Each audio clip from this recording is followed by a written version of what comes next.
it's my pleasure to introduce our speaker today. Before I do that, I wanted to introduce one of our guests, Melissa Mims, who's the Head of Public Relations and Investor Relations for the organization that Mike is the Executive Director of. Melissa is actually a Clemson grad, I just thought I'd let you know. So I'm not one friendly face in here for you anyway. So it gives me a lot of pleasure to introduce Mike. Mike's spoken to us before. It's been a number of years. Back when Steve Hefner was a member of the club, he spoke to us. I actually heard Mike speak to the Blythewood Club about a year and a half ago, and I thought, this is a message that we really ought to hear again.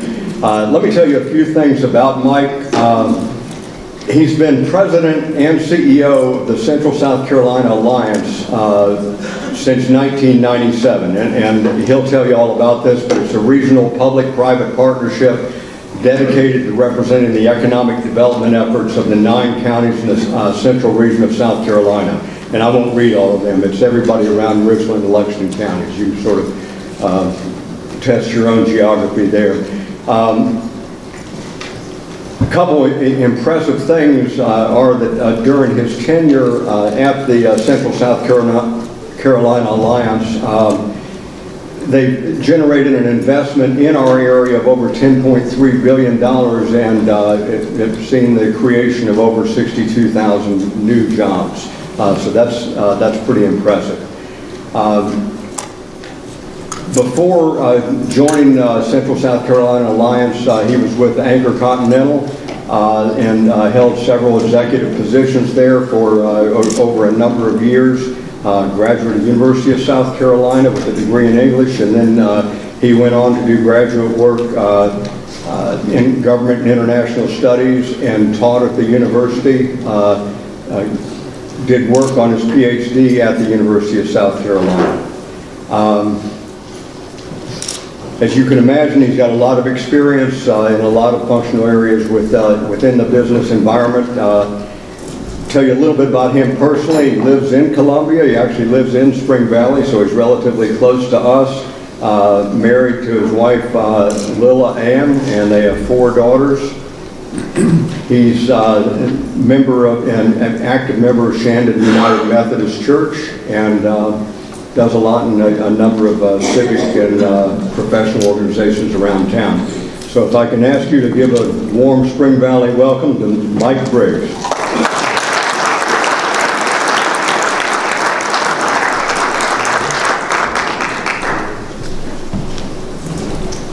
Well, good afternoon. They tell me I have to stay here so you can hear me. I hope that I don't blow you against the back wall, but I will try to behave. The only thing I have to tell you is this is very formal for me. I'm not used to people looking at me when I talk to them. I have 4 daughters. So just to kind of keep me straight, if you don't mind about a minute or two into this talk, if you just sigh real loud and roll your eyes, make me feel right at home. It has been a while since I've been here, and obviously there are a lot of good friends out there. I would like to take a few minutes today to kind of give you an update on our efforts at the Central SC Alliance and on our efforts as a region at growing. We are in a position in the world today where we are on the cusp of some very, very strong growth in South Carolina and in this region. I'll tell you why I say that in a minute. But first of all, they don't usually let me use technology. Oh, that's neat, it flew in. Okay, good. We are a 501c3 not-for-profit corporation. We were incorporated in 1994 when at that time the counties of Richland, Lexington, Fairfield, and Newberry joined with the city and paid the Greater Columbia Chamber of Commerce some money every year to represent them in economic development.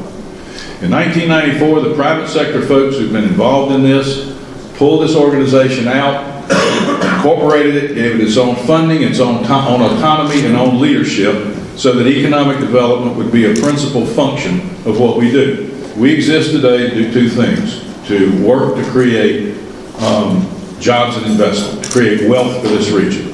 And everything we do is aimed at that. We're a partnership today of 9 Midlands counties and the city of Columbia.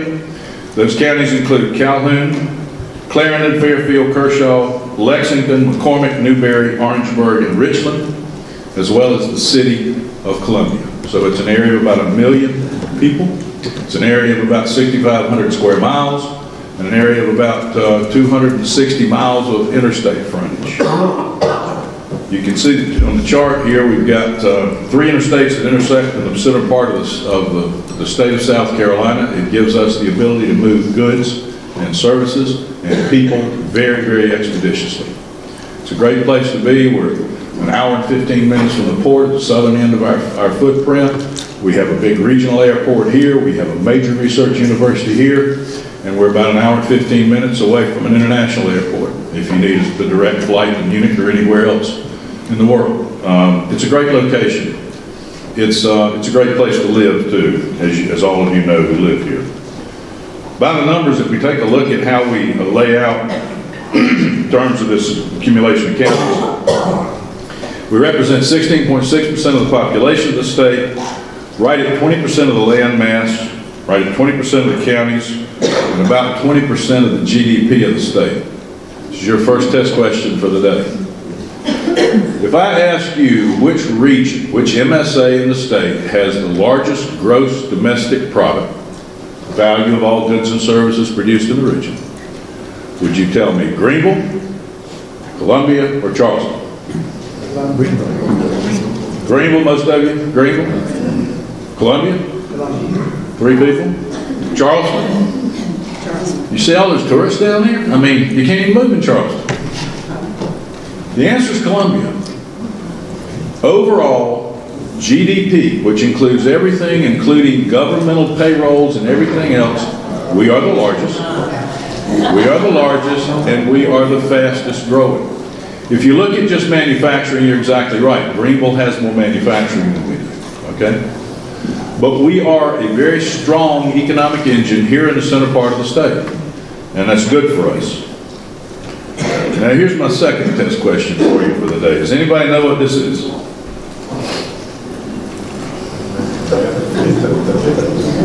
Sorry? It is a middle. What kind of transportation? It's for commuting. It is commuting patterns. That's exactly what it is. Every day, some 385,000 of us get up, get in our automobiles, leave our home county, and go somewhere else to work, and then drive back home in the afternoon. These are the people you wave to on 277 in the morning, and I-20, and I-26. You know them, right? Or the ones that go around you at 80 miles an hour and duck back in front of you. Huge commuting in this region, and it's these highways that make it possible. So you can live in northeastern Richland County and go work in Lexington County if you want, or Orangeburg, or Fairfield, or Charlotte. So that is unique for us because of these highways. We have a staff of 10 people. You can see them, it's a very experienced staff. David King, the tall one there, has been with the organization since it was at the chamber, about 22 years. I've been there 18 years. We've got folks who've been doing project management for 7 to 12 years. We've got some other folks who've been with the organization 17 years. So we've been at this a long time. They're very experienced. They're very dedicated. And they know what they're doing. So we're blessed to have them. We do more than any other alliance out there. There are 8 alliances in the state of South Carolina, and most of them were put together under the premise that if we pool our resources, we can make a bigger impact than if we're trying to sell a Richland County or a Lexington County or a Clarendon County or a Fairfield County. So these 8 alliances exist out there. We're the oldest. We have been the largest. Not sure right now whether we are or the upstate is. And we're the fullest service. And by that I mean we do more than the other alliances. Many of these alliances grew up as marketing organizations, and we do marketing. We do a lot of it. But we also do some other things. You can see the kinds of things we do. Marketing missions and trade shows all over the world. We'll talk a little more about that in a minute. Lead generation, we have a group up in New Jersey calling around North America and the Eurozones on our behalf 6 hours a day, trying to get folks who may have an expansion project to talk to us. And it's been very successful. We'll talk about that. We also sponsor project announcements and groundbreakings. We do project management, which means from the time a company comes here with some interest, we take them by the hand We set up the itinerary and we take them to see sites, we take them to see buildings, we take them to visit whoever they need to visit with and follow through. For every project we are fortunate enough to be able to take to a county council or city council, we provide an economic impact analysis, which takes all the cost streams and the benefit streams and shows the elected officials that it is in the best interest of the organization to do it. And then finally, we get involved in some incentive negotiation. From a research standpoint, we do labor market analysis and community profiles for each of our counties in the city. We do cost of doing business comparisons, which is formidable when we go somewhere like Seattle. How many of you have been to Seattle lately? It's a pretty expensive place to do business. When we go to Germany, very expensive place to do business. Northern Italy, another very expensive place to do business. We have the ability to do a detailed cost of doing business analysis that compares across a lot of criteria. We can explain to folks why it is so compelling that they come here, okay? And it works a lot of times. We also respond to requests for information. A project many times today will start with a very lengthy and detailed questionnaire. Something like company XYZ is looking for 100 acres and they've got to have 1.5 million gallons of water and 3/4 of that in sewer, and they got to have this much power, and you got to be this far from a railroad and this far from an interstate, all of those kinds of things. We actually respond to those in great detail and try to entice the companies to come here and look. And then finally, we get involved in economic development consulting. We do for each of our counties what we call an economic development action plan, which is not a strategic plan. It is very much more a tactical plan. You know, the question is, what can we do in the next 24 months that'll make a difference in economic development? And that's what we're trying to get at. Strategic plans are longer term plans many times. What we're looking for is low-hanging fruit, if you would, and it's been very successful to us around the counties. We work with each of our counties on product development, and what I mean by that is developing areas for businesses to locate. If you don't have somewhere that a business can build and get the infrastructure they need and get the employment they need and so on and so on and so on, they simply move on to the next community. So to be able to play in this industry, you've got to have places to show people. And that economic development, product development is very, very critical. We advise on economic development issues and trends, things that are going on out there, and we work with our counties and city on problem resolution. Now, anytime there's a project that's in the region, we will be working with the South Carolina Department of Commerce because they're out there selling the state. We will work with our counties, their local developers. If they have local developers, we are the local developer for 2 of our counties. But the other 7, we have partners and we work closely together to try to make these things happen. From a marketing standpoint, we actually go to market using 4 tranches. We kind of figure that there are 4 places from which economic development projects come. One is site consultants. This is an industry whose job it is to get companies to pay them to help them find a location for a new manufacturing facility, or a new office building, or a new back office situation where they're doing shared services, or anything else that falls within our bailiwick. Now, the one thing I do need to tell you is we are focused at wealth creators. So manufacturing, back office, R&D, distribution, those kind of things. We really don't get involved with retail. That's not in our footprint, okay? But if we do our job, the retail will follow. It's kind of what it works. We also market to existing industries. Over the long haul, if you look long enough, about 80% of all the capital investment in this state is made by existing industries. Folks who've come here, they've done very well, they've decided to invest more dollars here. We've got many of those represented here in this room today that have continued to grow and have become icons in the region. The South Carolina Department of Commerce, we market to them. You may find that a little strange, but Commerce is upstairs in our building, and when they get a phone call, it goes something like, we want to look at South Carolina. And actually, there are 46 counties in South Carolina. And I don't know how many municipalities, but they've all got their hand up, okay? So we stay in touch with Commerce, making sure that they know what we have to offer and how we can help them locate something. They win wherever it locates in the state. And finally, new business, and this is the group that I mentioned up in New Jersey. We're spending an awful lot of time calling C-level executives and getting us conference calls and go to meetings where they go to a website and they call in on our telephone and we do a PowerPoint presentation and have an hour-long conversation with us. This year, we've been awfully busy. We've traveled about 100,000 miles. We were in Europe back in October. We were in England, Italy, Switzerland, Austria, Germany, France, Spain. We've been to Italy about 3 times in the past, been to Europe about 3 times in the past year. But this one show, 17 people, went into Europe, we went into Madrid. We were hosted on Monday night by the U.S. Ambassador to Spain in his residence. The U.S. Commercial Service, we had worked with them. They had invited 120 companies to come meet us, and they came. And we talked to all of these folks. I then left Madrid after another presentation the next day and went to Milan, had meetings, left Milan, went to Munich, Munich to Austria, Austria back to Munich and out. We had another group that went up to Switzerland for another event hosted by the embassy and met with a host of companies up there. The message from Europe is pretty clear.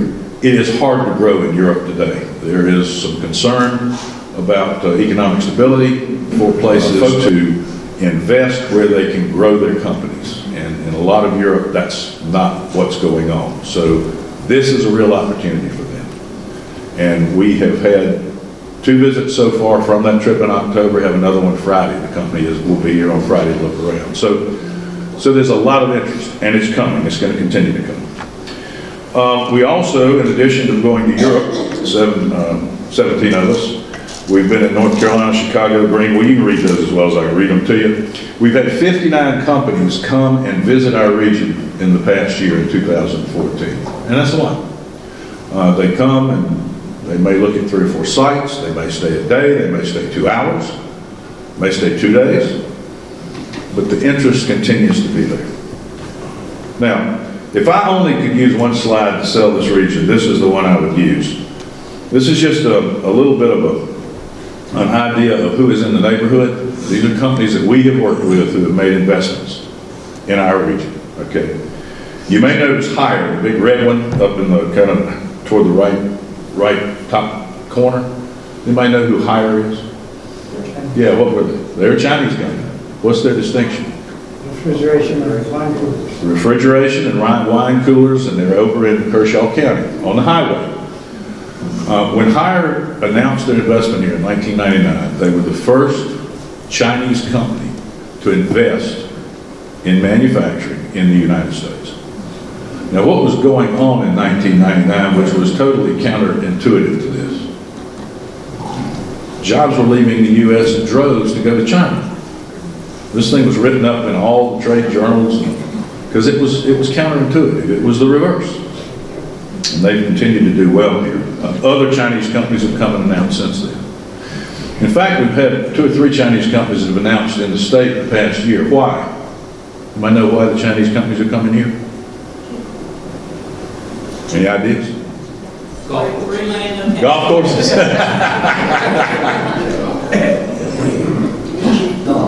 Well, hold on to that question because I'm going to explain that to you in a minute, okay? Komatsu makes earth-moving equipment up in Newberry. About a quarter of a mile apart is a big Caterpillar facility and a Komatsu facility. Now, they are head-to-head competitors, but the Caterpillar plant in Newberry is manufacturing diesel gensets, the kind that sit behind hospitals and power the whole building. I mean, big diesel gensets, okay? Husqvarna has a couple thousand employees down in Orangeburg County manufacturing all kinds of lawn equipment, snow blowers. They ship most of those. Amazon, you may remember, did a 1 million square foot distribution center here several years ago, and it swells up to about 4,000 employees at Christmas as all y'all are getting your stuff delivered same day and next day and those kind of things. There is another one that's out there close to Amazon called Nephron Pharmaceuticals. Have any of you heard about Nephron? Yeah, that's a huge investment. That's a building of about 407,000 square feet, about $350 million. We're going to employ 700 people making $70,000 a year manufacturing pharmaceuticals, the active ingredients that go into nebulizers. breathing treatments. And it's just an incredible place. You know Home Depot? Did you know they were here? This is not a store now. This is a big distribution facility. In fact, that's not accurate. It's called a rapid fulfillment center. Right? And the reason it's a rapid fulfillment center is because it's got dock doors on one side, dock doors on the other side, and nothing but conveyors inside. Stuff comes in on one side, nothing stays in there over 24 hours. It goes all around these conveyors, it gets sped out on pallets, loaded up and brought to the Home Depot stores here on Two Notch Road. So it's a huge opportunity. You see some more that you know. Pure Power, Aflac obviously is here. Folks that we have worked with, Bomog up in Fairfield County is building a facility out there. Flextronics is here. Also Intel. How many of you knew Intel was here? See, not many. Intel's out on I-26. In 1999, NCR decided to sell off an engineering unit, and they put it up for sale, and Intel came in. There were 60 engineers. They were designing servers, and they came in, and they purchased that unit, and they started to box the folks up and ship them back up to Portland, which is where their center of excellence was. And the folks didn't want to go, and as a result of that, they leased some space in Centerpoint out on I-26, and today there are 200 engineers out there, and some new missions working for Intel. So that's kind of the way that goes. We've got 120 private sector investors who help fund us. Our counties fund us and the city funds us. If we take a look at how we've done, 2014 was not one of our larger years, 262 million, 2,500 jobs. If we go back to 2012 and we add those 3 years together, it's $1 billion and about 6,300 jobs. If we add 2011 in, over the last 4 years, we have done $2 billion in announced capital investment in the region and about 10,000 jobs. So it's been a good run, and it's going to continue to be a good run. We have a very healthy pipeline with many projects in the pipeline. We have projects that are teed up to announce. If we could get things to calm down in the world a little bit, it would be easier to get people to do that. You may see that in your business. But nevertheless, there continues to be a lot of interest. There continues to be a lot of investment teed up. Very quickly, looking forward, there are a few things I want to talk to you about. I'm very bullish about the years to come for all of us. The economists have told us that we will grow at 3.2% GDP in the United States this year. That's about a 50% increase over last year. We are the strongest economy in the world. We have sub 6% unemployment. You remember when it was 10 and 11? That hadn't been that long ago. I remember when it was 2. Anybody here remember that? Have you ever tried to sell somebody who's looking for a place to locate when you got 2% unemployment? The first thing they ask is, where will I get my employees? Right? But that was 1999, and it truly was 2% in Richland County. Less than that in Lexington. Less than that in RTP. Growing corporate profits. And we are the energy cost leader. Now, I asked you why the Chinese companies were coming, and this is the answer. In many cases, we are the energy cost leader. If we take a look at Germany, France, Italy, the United Kingdom, and Japan, and we compare the cost of natural gas to our cost of natural gas, you will find that those economies are paying 2.6 to 3.8 times higher than we are for natural gas. That is huge when you plug that into a manufacturing cost model. If you take a look at the electrical standards, it's the same kind of issue, 1.6 to 3.9 times higher than the cost of electricity in the U.S. All of that bodes very well for us and companies coming here from those other economies and investing here. Interestingly enough, if you compare those economies, the same ones, Germany, France, Italy, the UK, and Japan, you compare labor cost. We are lower by 1.2 to 1.6 times the cost of labor in those economies. And we have a very competitive cost of benefits. So all of that together attacks manufacturing cost pretty dramatically. Now, I had taken this chart from a presentation by a gentleman with Jones Lang LaSalle, who was one of their executives. And what he attempted to do was a kind of a bubble chart of where investment in 2014, top investments in the United States, went. I will draw your attention, and it's hard to see on that little one I'm looking at, but I will draw your attention behind me to the big bubble down in the right bottom quadrant of the country. And what is that? South Carolina. And that's huge. It's huge. So we continue to do very well in this state, and we'll continue to do very well in this region. Just a few other comments very quickly. Things we need to watch. Right shoring is going to continue to take place. We've had a lot of success in our region with Kent Bicycles down in Clarendon County. It's reshoring of bicycles and manufacturing jobs, which have been led in large part by Walmart. Quite frankly, you've heard about that initiative. We have Element Electronics up in Fairfield County, in Winsboro, in the old Perry Ellis building, which was also the Manhattan Shirt Factory. Y'all remember that? The Manhattan Shirt Outlet. You should stop through there. They're now making flat panel TVs. The only TV manufacturer in the country is in Winsboro, South Carolina. There's also another one. The third one was a company called Enor that manufactures plastic bats and balls and bowling pins and other toys, blow molding kinds of things. The euro, as it continues to be strong against the United States dollar, which it is not as much right now, but as long as it stays stronger, that's going to be a push for European companies to come to the U.S. There is a lot of interest from Asia. We are seeing greenfield expansions again, and by that I mean people who will come in here and buy a piece of raw land and start from there and build a 30-year strategic investment. The Nephron Pharmaceuticals, for example, like they did over in Lexington County. Made in the USA is in vogue around the world, and two things we have got to be vigilant of is product development, having places to show companies, and workforce development. The jobs that left the United States back during the 1990s, you remember they were pretty low-skilled jobs or lower-skilled jobs. The jobs that are coming back to the United States are much higher-skilled jobs. So we've got to be vigilant of that and continue to help push up that workforce curve and that knowledge level.